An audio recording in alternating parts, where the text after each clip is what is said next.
Hi folks, I'm Ashraf Ingora. I'm a language and soft skill trainer, lab business and phonetic coach. English breakfast with Ashraf में आज हम कुछ और words के uses देखें। Farther, further, nearest, next, last, latest, later, latter, first, foremost, another, other, any other, all, most, some, whole.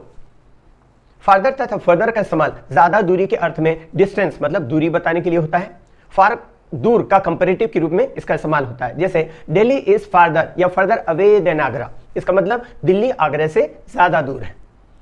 लेकिन अतिरिक्त, additional या इन एडिशन के अर्थ में फर्दर का प्रयोग होता है, फादर का नहीं होता। एग्जांपल देखिएगा, have you any further questions, क्या तुम्हारे पास कोई और प्रश्न है। इसके बाद यूज देखें, नियरेस्ट एंड नेक्स्ट। नियरेस्ट का अर्थ होता है सबसे नजदीक और इससे दूरी अर्थात डिस्टेंस का बोध होता है। नेक्स्ट का अर्थ होता है इसके बाद या अगला और इसे स्थान या क्रम, पोजीशन या ऑर्डर का बोध होता है। देखिए example, excuse me, where is the nearest petrol pump, क्षमा कीजिए सबसे नजदीक का पेट्रोल पंप कहाँ है। एक और एग्जांपल देखिए, I am looking forward to her next visit, इसका मतलब ये हुआ मैं उसकी अगली मुलाकात का बेचैनी से इंतजार या उम्मीद कर रहा हूं। फिर यूज देखिएगा, लास्ट एंड लेटेस्ट।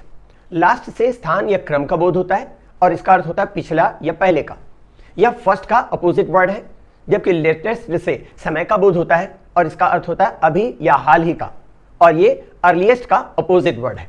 जैसे he was not the last man to bear this insult, इसका मतलब वह अपमान सहने वाला आखिरी आदमी नहीं था। एक और एग्जांपल देखिए, my latest book on spoken English is a great success, मेरी हाल ही की स्पोकन इंग्लिश की किताब बहुत ज्यादा कामयाब हुई। फिर देखिएगा, लेटर एंड लेटर, इनके यूजेस देखिएगा, लेट, LATE, लेट से लेटर बना LATER, और ये जो लेट का कंपैरेटिव डिग्री है और इसे समय का बोध होता है। जबकि लेटर LETTER फॉर्मर का अपोजिट वर्ड है, फॉर्मर मतलब पहले और उसका अपोजिट वर्ड है और उसे स्थान या क्रम, ऑर्डर का बोध होता है। एग्जांपल देखें, बाय, सी यू लेटर, अलविदा, फिर मिलेंगे। एक और एग्जांपल देखें, I can travel by train और by plane but I prefer former to latter, इसका मतलब मैं हवाई जहाज या रेलगाड़ी से सफर कर सकता हूं लेकिन पहले को मैं दूसरे की जगह ज्यादा तरजीह या प्राथमिकता देता हूं। ध्यान रखें, जब वाक्य में सिर्फ दो व्यक्तियों या वस्तुओं की चर्चा हो तब पहले के लिए फॉर्मर और दूसरे के लिए लेटर का इस्तेमाल होता है, लेकिन जब दो से ज्यादा व्यक्तियों या वस्तुओं की चर्चा हो तब फॉर्मर के बजाय फर्स्ट और लेटर की बजाय लास्ट का इस्तेमाल होता है। जैसे Hinduism, Christianity and Islam are great religions but the first is older than the last, इसका मतलब हिंदुत्व, ईसाई धर्म और इस्लाम महान धर्म है लेकिन अंतिम की अपेक्षा पहला ज्यादा पुराना है। फिर यूज देखिएगा, फर्स्ट एंड फॉरमोस्ट।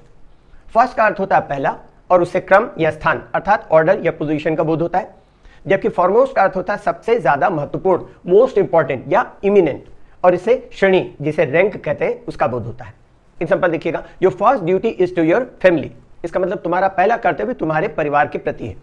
एक और एग्जांपल देखिएगा, he was the foremost composer of his time, इसका मतलब ये कि वह अपने समय का प्रमुख संगीतकार था। फिर यूज देखें, another, other, any other. Another का इस्तेमाल सिंगुलर काउंटेबल नाउन के साथ दूसरा या अतिरिक्त, एडिशनल या एक्स्ट्रा के अर्थ में अफर्मेटिव और इंटरोगेटिव सेंटेंसेस में होता है। जैसे एग्जांपल देखिएगा, would you like to have another cup of tea, इसका मतलब क्या आप अतिरिक्त या दूसरा कप चाय लेना चाहेंगे। फिर एक और एग्जांपल देखिए, give me another piece of cake, इसका मतलब मुझे केक का दूसरा मतलब अतिरिक्त टुकड़ा दीजिए। अनदर का इस्तेमाल फ्यू तथा किसी संख्या के साथ प्लूरल नाउन के पहले किया जा सकता है। जैसे वी नीड अनदर 4 बेंचेस, हमें अतिरिक्त 4 बेंचेस की जरूरत होगी या जरूरत है। I am staying for another few weeks, मैं कुछ और मीन्स अतिरिक्त सप्ताह के लिए ठहरा हुआ हूं। अदर का इस्तेमाल प्लूरल नाउन के साथ अफर्मेटिव और इंटरोगेटिव सेंटेंसेस में किया जाता है। जैसे where are the other photos, इसका मतलब क्या हुआ, अन्य या दूसरी तस्वीरें कहां हैं।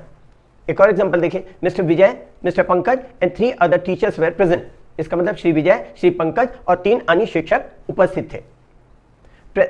एनी अदर का इस्तेमाल कोई दूसरा के अर्थ में सिंगुलर और प्लूरल नाउन के साथ निगेटिव और इंटरोगेटिव सेंटेंसेस में होता है। जैसे have you got any other cake, इसका मतलब क्या तुम्हें कोई दूसरा केक मिला, मतलब अन्य केक मिला। एक और एग्जांपल देखें, I have not red any other book या बुक्स, इसका मतलब मैंने कोई दूसरी किताब या किताबें नहीं पढ़ी हैं। फिर यूज देखिएगा, all, most, some and whole.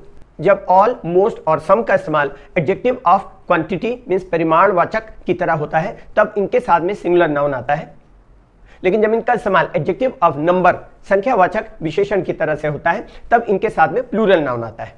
जबकि होल सिर्फ एडजेक्टिव ऑफ क्वांटिटी की तरह ही इस्तेमाल किया जा सकता है। जैसे देखिएगा, all the milk, some of his poetry, most of the money, the whole word से क्वांटिटी का बोध हो रहा है। All the boys, most of the boys, some men, इससे नंबर का बोध हो रहा है।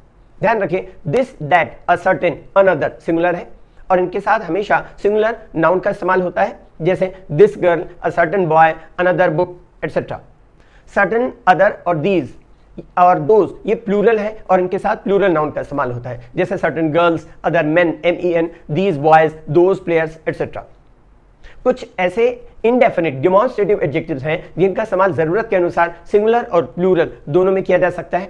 यह है any, such, some, any other, जैसे एनी कंट्री या any countries, the other pen या अदर पेन्स, एटसेट्रा। इंग्लिश के लिए आप मेरे channel English breakfast with Ashraf and soft skill के लिए Ashraf the mover and shaker को लाइक, शेयर एंड सब्सक्राइब करें। कमेंट सेक्शन में कमेंट करें, बेल आइकॉन प्रेस करें और मेरी बुक जरूर पढ़ें। Thanks for watching.